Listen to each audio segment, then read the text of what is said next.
So you have all these things to do, but there are just not enough hours in the day. So what ends up happening? You end up working on a little bit of this, a little bit of that, and a whole bunch of nothing gets done. So that turns into victimization, which leads to stress, which evolves into anxiety. Next thing you know, you have no focus and you're depressed.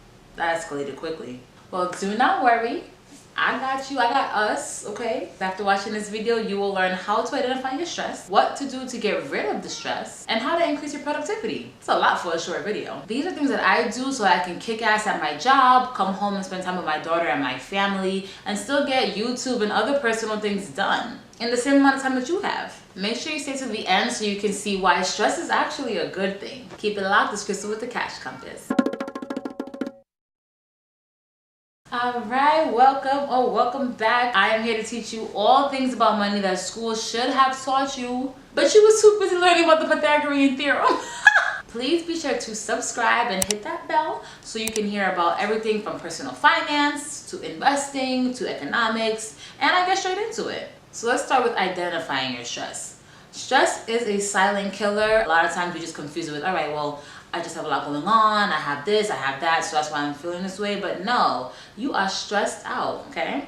How do you identify your stress? Do you ever feel your blood pressure boiling? Does your heart beat faster? Maybe your muscles are tightening? Do you have a lack of energy, a lack of focus, insomnia, general unhappiness, depression, which is pretty much being stuck in the past, or anxiety, which is pretty much being focused on the future? If you notice any of those things happening to you on a consistent basis, you might be consistently stressed out. This ain't no chakra shit, but it's really important to be aligned with yourself and have a good understanding of who you are and what your response is to certain situations. And once you're able to identify your stress, you can take action. Taking action is the most important thing. Don't run and hide, don't sit and cry.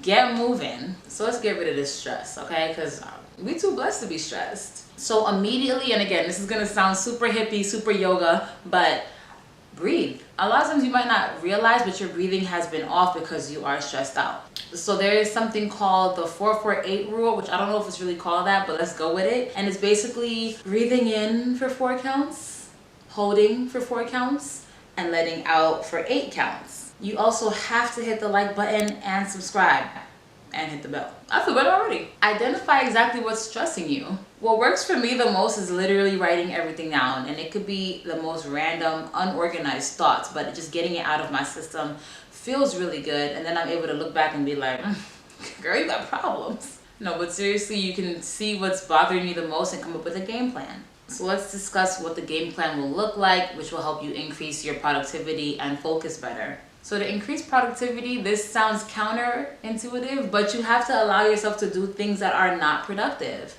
You cannot say, I'm so busy, I gotta do this, I gotta do that, because you're gonna burn yourself out. And when you become burnt out, nothing gets done. You just sit there like a potato. You might as well be a vegetable.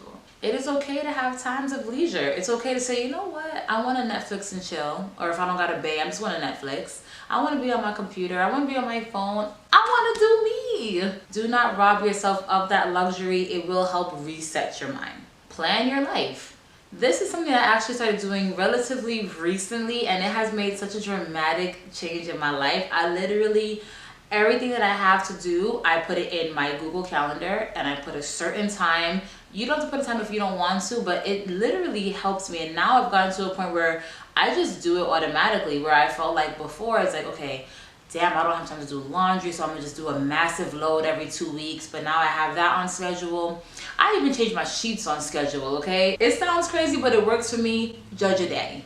You can also set reminders. So I'll do like a 30-minute reminder, and then on the actual time I want to get it done reminder, just so I have it in the back of my mind, like, okay, let me get myself ready for XYZ. But when you have everything organized, you realize how much time you really do have to do your own thing and to get your work done and to spend time with family and whatever else you want to do.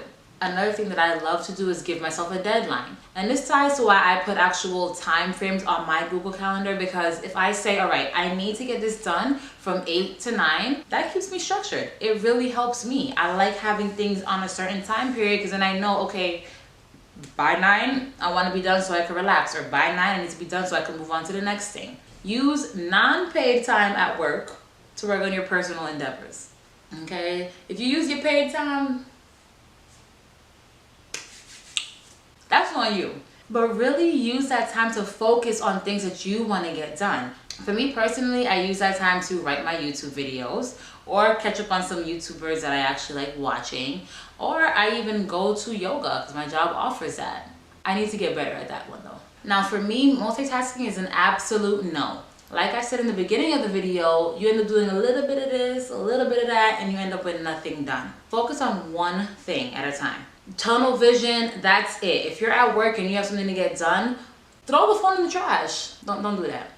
But get rid of it. For me, putting my phone on do not disturb is not enough. If it's in arm's reach, you know, I'm a peep. So put it in the drawer, put it in the next room, just get it away from you because it's a huge distraction and that will break your focus every time. And when you set it up that way, you can actually breeze through a task very quickly because it's like you have no choice but to focus on it. And then your phone can be a little incentive, you know? So I'll work on a task and after I'm done, I'm like, okay, I'll spend about 10 minutes on my phone. Then I get back into the grind. So why do I say stress is good? Right? Because I think the majority of us can agree that stress sucks. But certain stress helps you get stuff done. When you have a stress of a deadline, okay, if it's due at 5 p.m., you're going to get it done at 5 p.m. because it's due. So that's kind of where stress turns into productivity. I'm going to get spiritual on you guys again.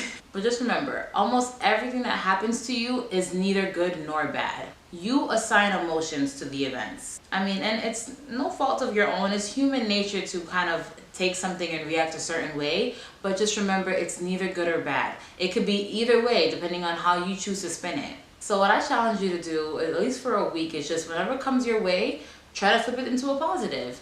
And it's not to say that you can't have negativity in the world, but just try to have a different angle that you look at it as, right? And I think you'll be surprised at the outcome. Alright, so if you made it to the end, you are a real one, but don't stop watching. I mean, I know you see these videos over here. Alright, make sure you like, make sure you subscribe. Go ahead and comment and let me know what things that you do to help reduce your stress, because I want to know.